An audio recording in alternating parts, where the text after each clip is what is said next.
yang otomotif yang tak mengenalnya. Berasal dari keluarga petani, Ford lahir di Wayne County, Amerika Serikat 30 Juli tahun 1863. Tidak puas menjadi buruh tani, saat berusia 16 tahun ia pergi dari rumah dan mulai bekerja di sebuah pabrik di Detroit. Di sana, Ford belajar mengoperasikan mesin. Sesudah menikah, ia sempat kembali menjadi petani, namun itu tidak lama. Ia dipekerjakan oleh Edison Illuminating Company sebagai insinyur. Karirnya terus meningkat. Ford mengembangkan teknologi kereta tanpa kuda. Tahun 1896, ia menciptakan model pertamanya, Ford Quadricycle. Pada tahun yang sama, ia berkonsultasi pada Thomas Edison yang mendukung Ford untuk melakukan percobaan selanjutnya. Setelah melewati beberapa percobaan, pada 1903 Ford mendirikan Ford Motor Company. Ford memperkenalkan Model T pada 1908. Dalam beberapa tahun, Ford meraih keuntungan 100%. Ford terkenal sebagai orang yang mencintai kedamaian.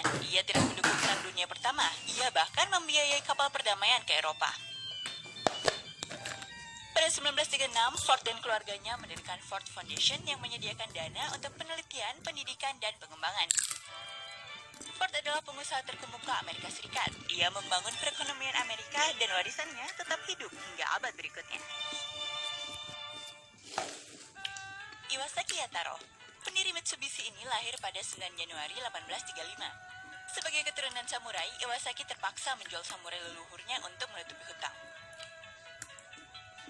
Meski kehidupan keluarganya sulit, Iwasaki tetap ambisius. Ia tahu, untuk sukses, ia harus meraih pendidikan tinggi. Di umur 19 tahun, ia berkelana dari kampung kelahirannya Aki menuju Edo atau yang kini dikenal dengan nama Tokyo. Namun, 1 tahun kemudian ia harus pulang kampung. Ayahnya terlibat kasus di meja hijau. Iwasaki yang menuduh hakim korupsi juga dijebloskan ke dalam penjara selama 7 bulan. Bebas dari penjara, ia bekerja sebagai penyedia kapal, senjata, dan amunisi untuk klan Tosa. Setelah restorasi Meiji, klan Tosa tidak lagi dapat menjalankan bisnis. Iwasaki mengambil alih perusahaan. Tahun 1873, Iwasaki memberi nama Mitsubishi pada perusahaannya.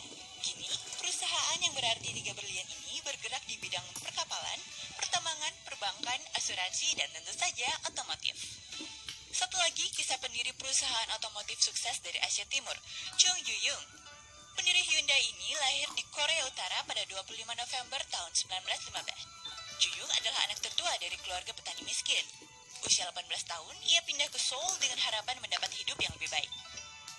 Di Seoul, Ju-yung harus mencicipi beragam pekerjaan, mulai dari konstruksi rel kereta api, pembukuan hingga buruh pelabuhan. Tahun 1938, ia mulai berusaha sendiri dengan membuka toko beras. Belum 1 tahun, Jepang menginvasi Korea dan toko beras Ju-yung terpaksa tutup. Setelah Perang Dunia Kedua, Ju-yung berbisnis perbaikan truk milik pasukan bersenjata Amerika Serikat. Kemudian, ia berkecimpung dalam bisnis konstruksi.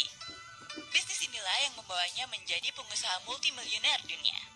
Selain otomotif dan konstruksi, Ju-yung juga memiliki salah satu bisnis pembuatan kapal terbesar di dunia.